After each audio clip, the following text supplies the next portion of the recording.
you are considering a remodel or a new build project, I would love to talk to you about planning for storage early in your process. So many times I come onto remodels or new home sites that are gorgeous, but the storage wasn't thought out, and then the result is that the way that it functions is sort of fighting your flow and your lifestyle.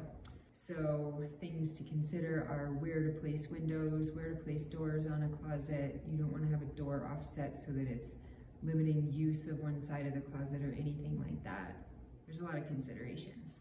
Sometimes builders are tempted to store all of the access panels and wiring in closets, and that's kind of a bummer too, because there's code issues with how close you can build to those kinds of items. So there's a lot of things to consider, and I hope if you're gonna start a build or a remodel soon, you'll consider talking to me about your storage first. Have a great day.